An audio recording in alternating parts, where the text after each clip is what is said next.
नमस्कार, स्वागत है आपका संसद टीवी पर। मैं हूं मनोज वर्मा और आप देख रहे हैं हमारा खास कार्यक्रम मुद्दा आपका।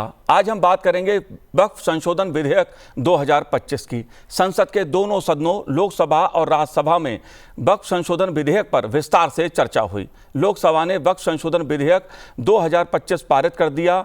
288 सदस्यों ने विधेयक के पक्ष में और 232 सदस्यों ने इसके खिलाफ मतदान किया।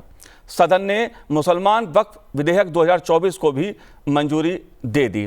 जाहिर सी बात है, इसको लेकर तमाम सवाल भी उठे।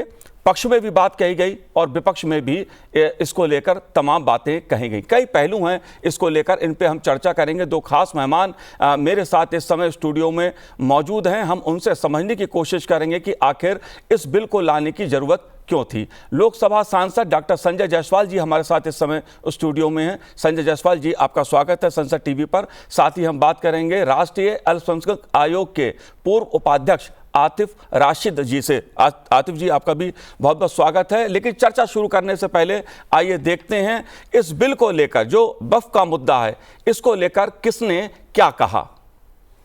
माननीय सदस्य ने जो पॉइंट ऑफ ऑर्डर उठाया है, मैं इसके हार्द को सदन के सामने रखना चाहता हूं। भारत सरकार की कैबिनेट ने इस बारे में एक बिल अप्रूव कर सदन के सामने रखा।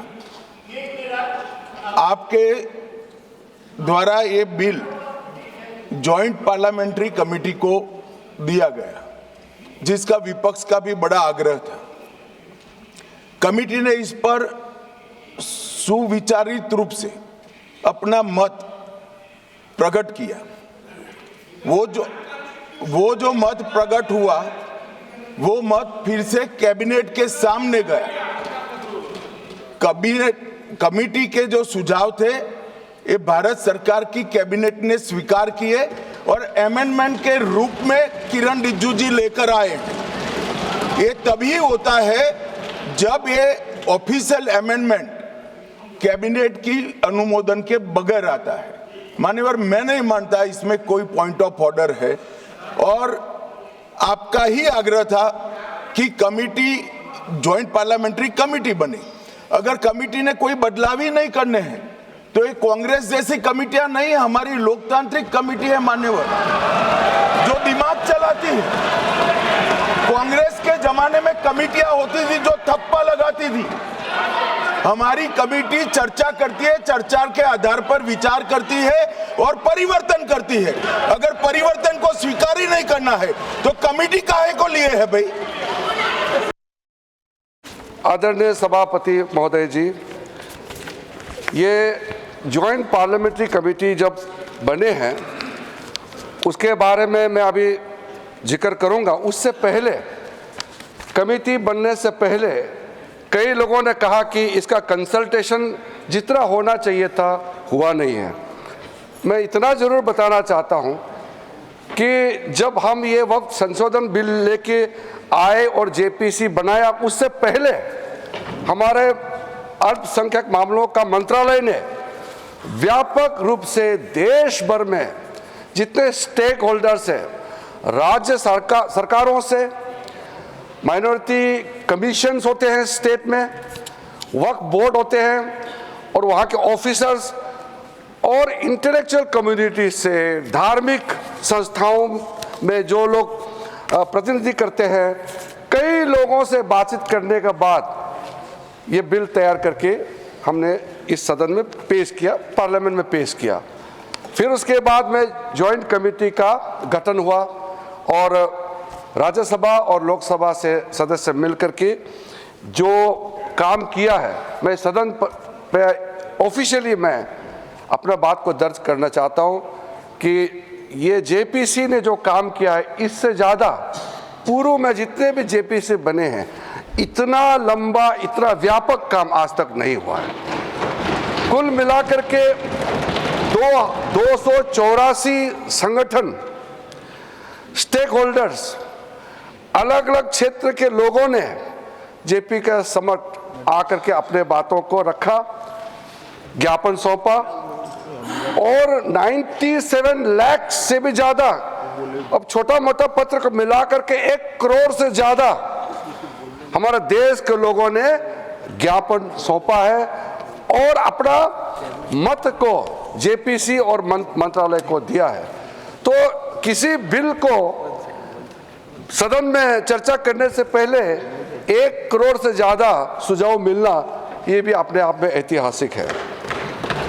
वक्फ संशोधन विधेयक की लंबे समय से उम्मीद की जा रही थी और लोकसभा में जोरदार चर्चा हुई, राज्यसभा में भी इस पर जोरदार चर्चा हुई। इस विधेयक को लाने के पीछे क्या उद्देश्य है सरकार का? और जेपीसी में जो विस्तार से चर्चा हुई, आप उसका भी सदस्य रहे, क्या कुछ बदलाव हुआ है और उसका क्या असर होगा?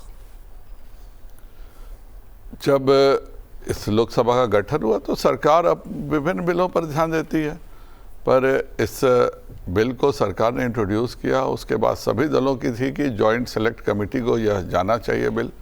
जॉइंट सेलेक्ट कमेटी को गया। यह देश नहीं, मुझे तो लगता है कि दुनिया का इकलौता कानून होगा जिस पर 1 करोड़ से ज़्यादा आवेदन पड़े, पक्ष में, विरोध में, सुझाव में, सभी को स्क्रूटनाइज किया गया। 45 डेज तक सारे लोकसभा के स्टाफ मिलकर स्क्रूटनाइज किए, सबका एक जिस्ट निकाला गया क्या है। 38 बैठकें हुई, 118 घंटे तक लगातार हम चर्चा किए, प्रश्न किए और कोई ऐसा स्टेक होल्डर नहीं है जिसको नहीं बुलाया गया। और उसके बाद जो कुछ संशोधन हुए, 14 संशोधन उसके बाद हुए और उन संशोधनों के साथ यह बिल लाया गया। इसकी आवश्यकता के 2 मुख्य उद्देश्य अगर मैं कहूँ तो हैं। पहला तो यह है कि ऑफिशियली यह था कि 8.5 लाख प्रॉपर्टीज़ वक्फ बोर्ड के पास हैं और 8.5 लाख भी एक से एक कमर्शियल स्पेसेस में इनकी प्रॉपर्टी है। उसके बावजूद भी 2005 में इनकी कमाई के महज 163 करोड़ थी, जब सच्चर कमेटी ने कहा था कि यह 12 से 1000 करोड़ तक इसकी आमदनी जा सकती है। 2024 में भी इसकी कमाई केवल 166 करोड़ अर्थात 3 करोड़ बढ़ी थी। और जितने भी प्रॉपर्टीज़ थे जिनसे पहले दिखता था कि ये किराए आ रहे हैं, वो भी धीरे धीरे आलोप हो रहे थे। इस कारण से एक सरकार के अल्पसंख्यक मंत्रालय ने यह निर्णय लिया कि इसको लेकर के हम बिल्कुल इसमें पूरी पारदर्शिता लाएंगे। यह कंप्लेन सभी जगह है कि मुतवल्लियों ने इसकी ज़मीन बेच दी है, कहीं ज़मीन पे लीच किया है।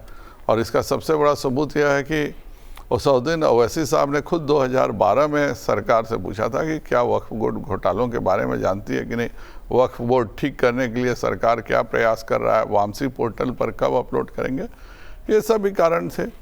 दूसरा एक विवाद भी जैसा हो गया था कि वक्फ के कुछ जो कानून थे, खास करके 40 की, मुझे लगता है कि यह संपत्ति वक्फ की है तो यह संपत्ति वक्फ की हो जाएगी। आज के ज़माने में एक गरीब से गरीब व्यक्ति को अगर प्रधानमंत्री आवास योजना में 2 लाख रुपए की महज रकम चाहिए तो भी सरकार कहती है कि पहले ज़मीन के कागज़ दिखाओ जी, और उसके बाद ही उसको प्रधानमंत्री आवास योजना का मदद मिलता है। आज के ज़माने में यह कहना कि नहीं हम कोई कागज़ नहीं दिखाएंगे, वक्फ बाय यूज़र होगा। वक्फ बाय यूज़र कैसे हो सकता है? वक्फ का मतलब ही है कि हम अल्लाह को अपनी संपत्ति दान में दे रहे हैं, वो चाहे वो धार्मिक कारण से हो चाहे सेवा के कारण से हो। तो यह वक्फ में अगर आपकी मिल्कियत नहीं है तो आप ऊपर वाले को दान कैसे कर सकते हैं? ये इश्यूज़ को लेकर के और बहुत सारे जगहों पर काफ़ी विवाद हो गया था। कभी कहा जा रहा था कि सूरत नगर निगम हमारा है, चेन्नई का जो मंदिर का विवाद था कि जब इस्लाम धर्म की स्थापना से पहले के मंदिर कहे जा रहे थे कि मेरे हैं, कुंभ हुआ तो हो गया कि कुंभ क्या हमारा है। दिल्ली की 123 प्रॉपर्टीज़, चंद्रशेखर आज़ाद का जो पार्क में जहाँ पे चंद्रशेखर आज़ाद जी शहीद हुए थे वह पार्क हमारा, ये सब बहुत सारे विवाद थे। तो ये सब को देखते हुए यह कानून आया। इस कानून में अभी जो हम लोगों ने संशोधन किया उसमें मुख्य संशोधन यह है कि अभी तक जो हुआ सो हुआ, लेकिन भविष्य में अगर कोई भी व्यक्ति अपनी संपत्ति वक्फ करना चाहेगा तो उसको लिखित में देना होगा। डिस्ट्रिक्ट मजिस्ट्रेट के ऊपर के एक अफसर इस बात की जांच करेंगे कि जो संपत्ति वह वक्फ कर रहा है वह वाकई उसका ओनर है कि नहीं है, और अगर उसका ओनर है तो वह संपत्ति डोनेट करे। ऊपर वाला भी आपकी जायज संपत्ति को ही वक्फ के रूप में स्वीकार करेगा, कोई भी नाजायज संपत्ति इन सब चीज़ों में कैसे दे सकता जी। है। लेकिन आतिफ साहब, मैं आपसे समझना चाहूँगा, क्योंकि तमाम तरह की बातें कही जा रही हैं, खासतौर से सदन के बाहर कुछ मुस्लिम नेता, विपक्ष के नेता ये कह रहे हैं साहब मुसलमानों के साथ अन्याय हो रहा है, मुसलमानों पर जुल्म हो रहा है। जो तकरीरें होती हैं आमतौर पर जब भी कोई सुधारीकरण की बात होती है, भ्रष्टाचार के आरोप लगते हैं। जब बात होती है संपत्तियों की, भ्रष्टाचार के आरोप लगते हैं। किस प्रकार जो पिछड़े वर्ग के मुसलमान हैं, पसमानदा मुसलमान जो हैं, उनके साथ अन्याय हुआ है, महिला सशक्तिकरण की भागीदारी नहीं रही है, इस तरह के भी सवाल उठते हैं। लेकिन जो लोग ये कह रहे हैं कि मुसलमानों के साथ अन्याय हुआ है, तो क्या वाकई अन्याय हो रहा है? मैं आपसे समझना चाहता हूँ। मनोज जी, देखिए, कुछ सामाजिक संस्थाएं कह लीजिए या मजहबी संस्थाएं कह लीजिए मुसलमानों की, जिन्होंने आज तक मुसलमानों के बीच में ये पेश करने की कोशिश की है कि हम प्रेशर ग्रुप हैं, जबकि वो प्रेशर ग्रुप नहीं है, एक्चुअली वो ब्लैकमेलिंग ग्रुप है। और वो इस वक्त उनको ये खींच है कि वो इस 2014 के बाद से जो सरकार बनी है, इसको किसी भी मुद्दे पर ब्लैकमेल नहीं कर पा रहे। ये वही ग्रुप है, मैं आपको अगर थोड़ा सा पीछे ले जाऊं, कि इन्होंने पोलियो ड्रॉप्स नहीं पिलानी है, इसका फतवा जारी कर दिया था। जी। क्यों? क्योंकि पोलियो की दवाई ईजाद करने के पीछे एक भारतीय जनता पार्टी के मंत्री की भूमिका थी, डॉक्टर हर्षवर्धन की। इस वजह से गली गली मस्जिदों में ऐलान होता था कि भाई पोलियो ड्रॉप्स नहीं पिलानी, इसको पी के इम्पोर्टेंसी डेवलप हो जाएगी। ठीक है ना? ये वही ग्रुप है जिसने सिटीजनशिप अमेंडमेंट एक्ट में दुनिया को ये बताने की कोशिश करी, भाई देखिए ये अगर पास हो गया तो आपकी नागरिकता चली जाएगी। कानून पास हो गया, बन गया, किसकी नागरिकता गई? सरकार बार बार कह रही है, सरकार बार बार कह रही है कि देखिए ये नागरिकता देने का कानून है।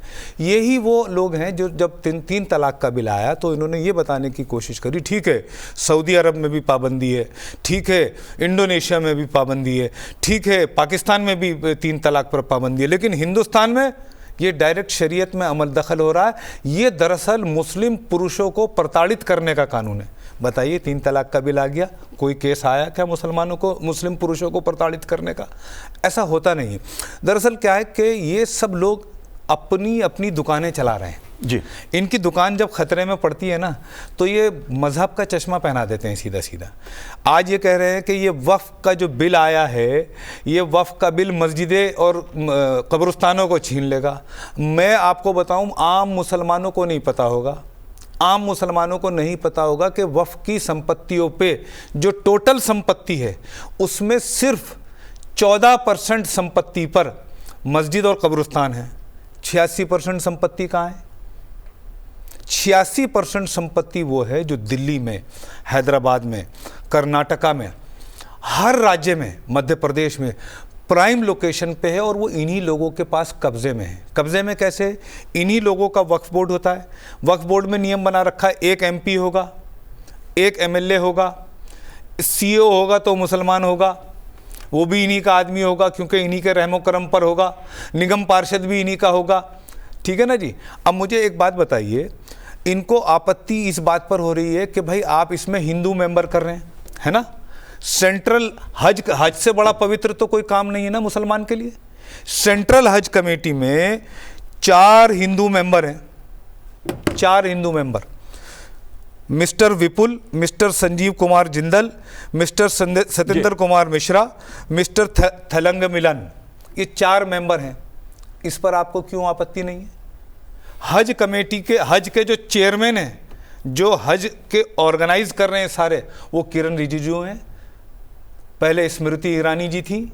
आपको उसमें कोई प्रॉब्लम क्यों नहीं है?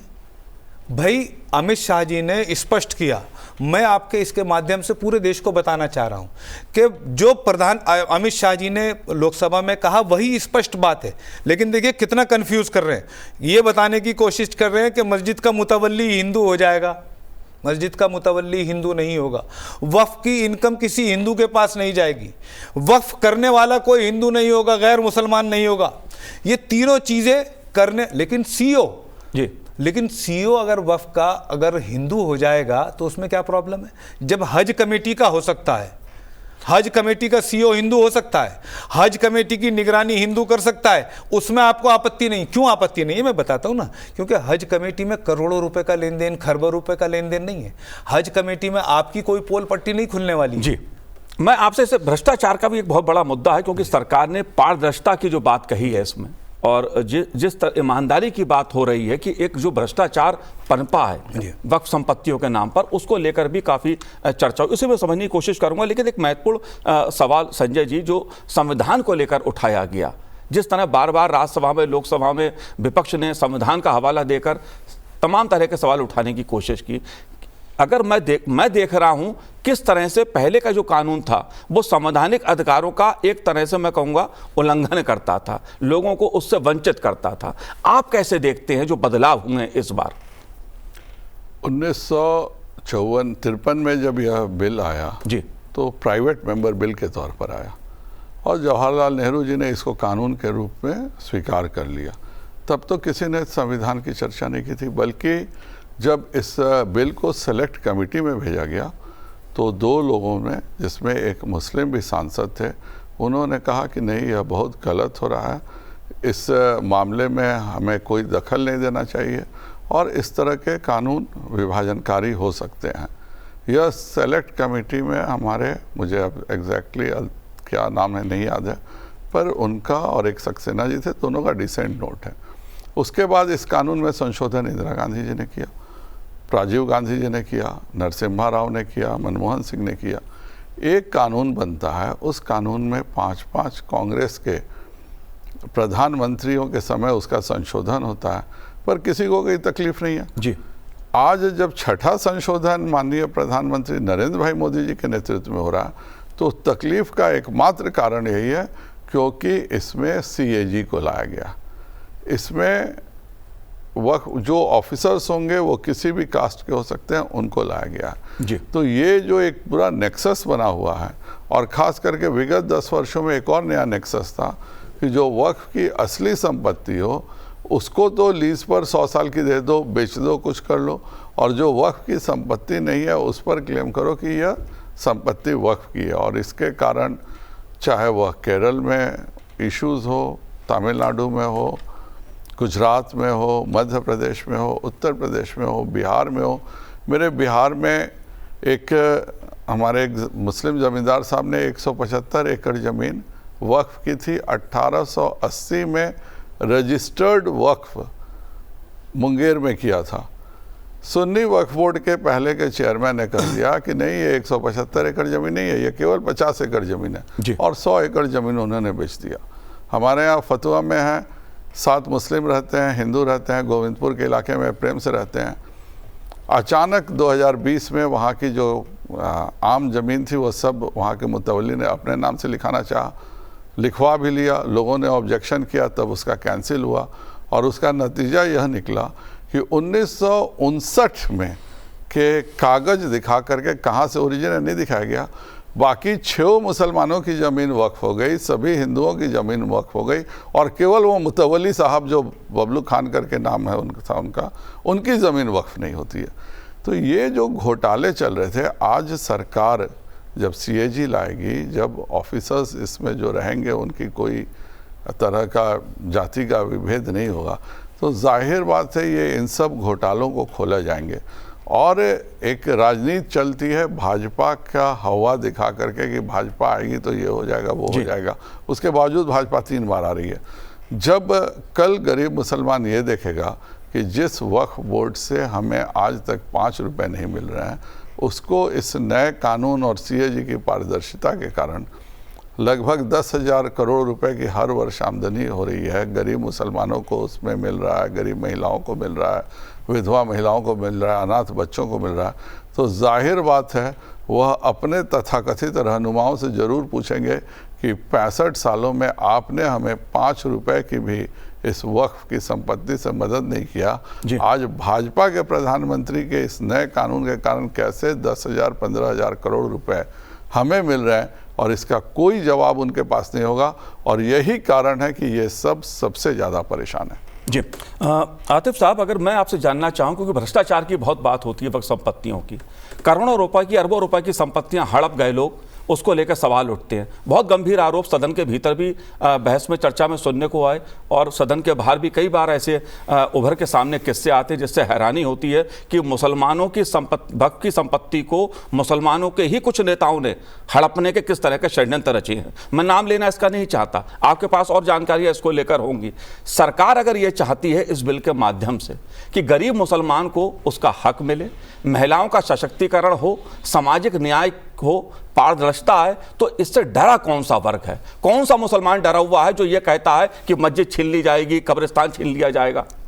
देखिए, मैं मनोज भाई इसमें आपको बड़ा स्पष्ट बताता हूँ क्या है इसमें मामला। सारा क्या होता है कि वक्फ बोर्ड डिसीजन लेता है किसी भी ज़मीन के लिए कि ये किसको लीज पर देनी है। जी, इंडिपेंडेंट बॉडी है वक्फ बोर्ड, कोई उस पर पूछने वाला नहीं है। ठीक है जी। अब वो एक प्रपोज़ल आया वक्फ बोर्ड के सामने कि साहब ये ज़मीन जो है ये हम इस सामाजिक काम के लिए ले रहे हैं। उस ज़मीन की अगर आप, जैसे मैं एक उदाहरण देता हूँ कि दिल्ली में बिल्कुल मेन ITO पे जमीयत उलमा की बहुत बड़ी बिल्डिंग बनी हुई है, उसको सामाजिक कार्य के लिए लिया गया है। मैं सवाल करता हूँ उनसे, जमीयत उलमा वालों से, कि आप मुझे बताइए कि वहाँ पर कौन सा आपने स्कूल खोला, कौन सा, आप उसकी अगर मार्केट वैल्यू लगाएंगे अगर अभी, तो उसकी मार्केट वैल्यू कम से कम 50 करोड़ रुपए पर मंथ होगी, पर मंथ 50 करोड़ रुपए, और वो 500 रुपये महीना किराया देते हैं उसका। ठीक है।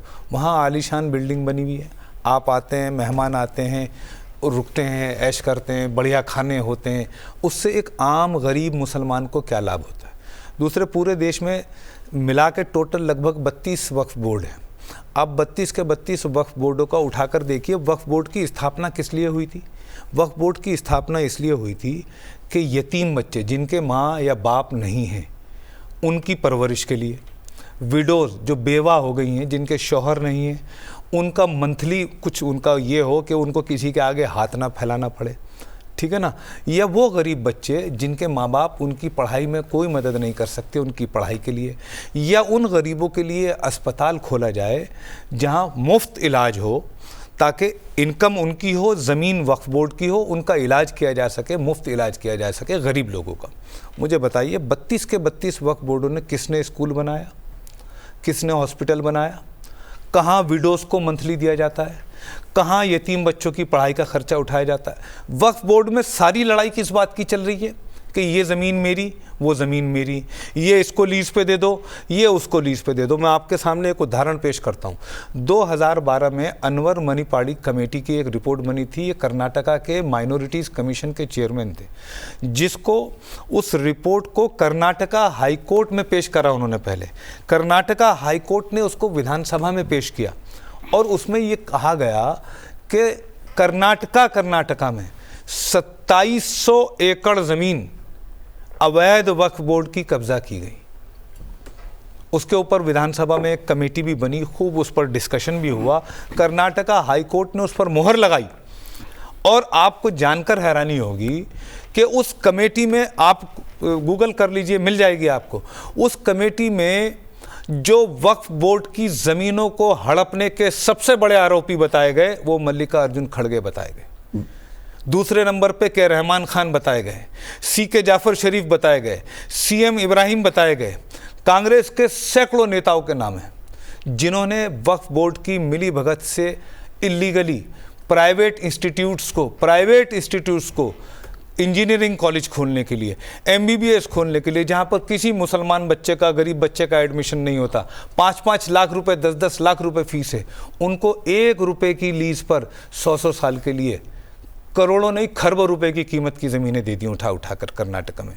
यही हाल तमिलनाडु में है, यही हाल केरला में है, यही हाल वेस्ट बंगाल में है, यही हाल महाराष्ट्र में, कि इन्होंने मिली भगत करके, पॉलिटिकल इन्वॉल्वमेंट करके इनके ऊपर कोई देख रेख करने वाला नहीं था, इनसे कोई क्योंकि CAG नहीं थी, कोई ऑडिट नहीं होता।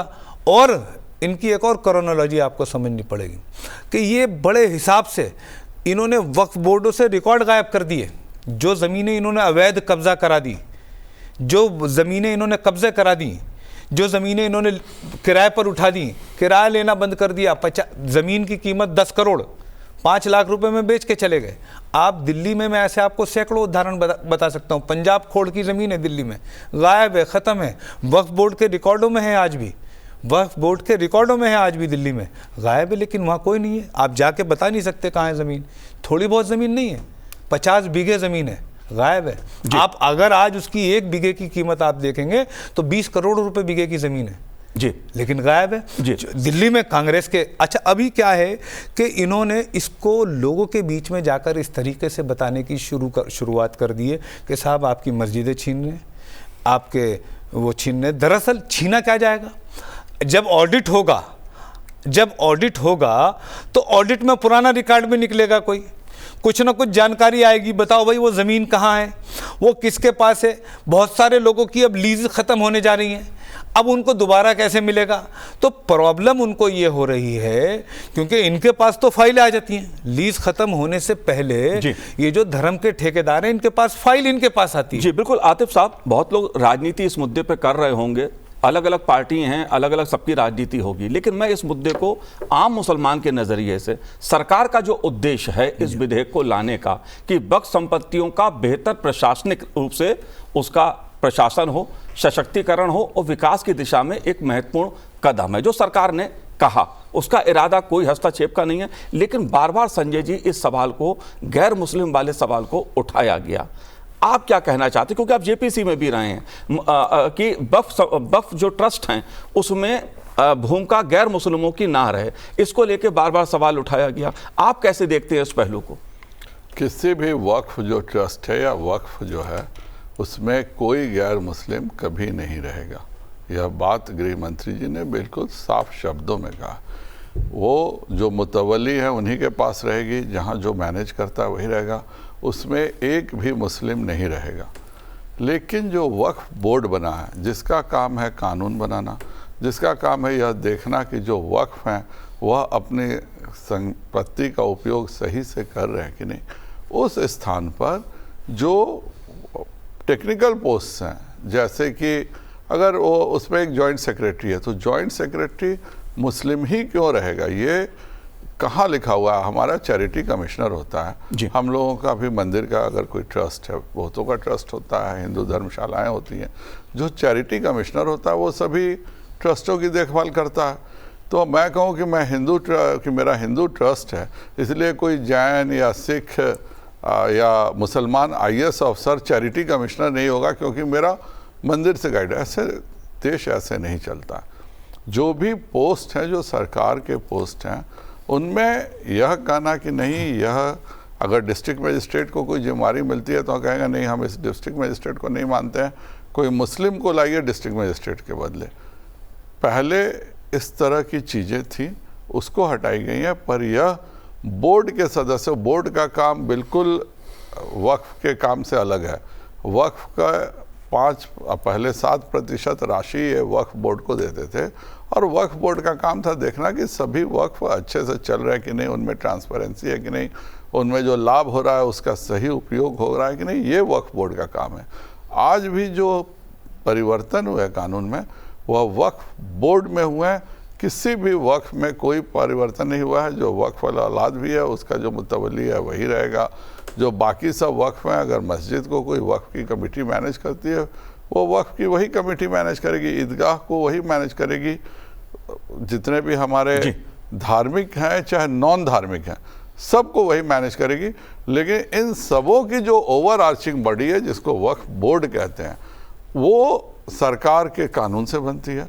वह पहले वो 7% बल्कि इन मुतवलियों से कमीशन एक तरह से कहिए कि लेती थी, जिससे वो अपना बोर्ड रन कराती थी। उसको भी सरकार ने घटा के 5% कर दिया, 2% उन्हीं मुतवलियों के पास छोड़ दिया कि ये 2% और लेके धर्म का काम करो।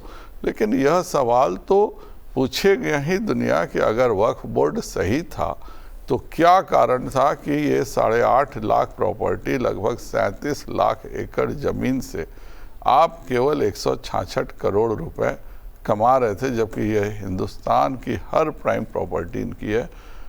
सबसे बड़ी दिक्कत यह है कि जो नेता और जो हमारे रहनुमा बनने का प्रयास करते हैं अल्पसंख्यक समाज का, इन्होंने अगर वक्फ की संपत्ति ली हुई है तो सीएजी के आने के बाद यह भी खुलासा हो जाएगा।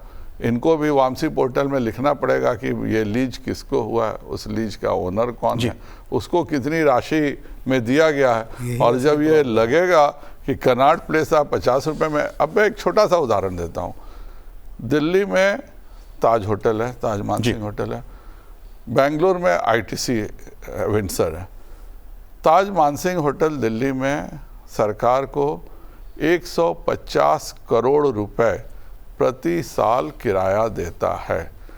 आईटीसी विंडसर होटल मुंबई में उतना ही शानदार 5 स्टार होटल है, पहले 12,000 रुपये महीना देता था, अब 50,000 रुपये महीना देता है। ये दुनिया में कौन सा 5 स्टार होटल आपको 50,000 रुपये महीने पे आपको ज़मीन मिल जाएगी? तो ये जो घोटाले हैं, ये धांधलियाँ हैं, यह सब सीएजी के पकड़ में आ जाएंगे। और जो ये 50,000 रुपये वक्फ बोर्ड को दिखाते हैं कि हम लेते हैं और 50 करोड़ रुपए जेब में रखते हैं, वैसे लोगों की तो शामत आनी है। जाहिर सी बात है, जो आम मुसलमान है वो ये सवाल पूछता है, जो मुस्लिम समाज से लोग इस बिल का विरोध कर रहे हैं उनसे, कि इतनी करोड़ों अरबों की संपत्ति होने के बावजूद एक बेहतर अस्पताल समाज के लिए क्यों नहीं बना, एक अच्छा स्कूल मुस्लिम बच्चों के लिए कभी वक्फ बोर्ड जो हैं उन्होंने क्यों नहीं खोला। इस तरह के भी तमाम सवाल इस डिबेट में सुनने को मिले। आतिफ साहब, आपने इस चर्चा में भाग लिया, बहुत बहुत शुक्रिया, बहुत बहुत धन्यवाद हमसे बात करने के लिए। संजय जी, आपका भी बहुत बहुत धन्यवाद संसद टीवी से बात करने के लिए। धन्यवाद। तो आज इस कार्यक्रम में इतना ही, मुझे दीजिए आज्ञा, नमस्कार।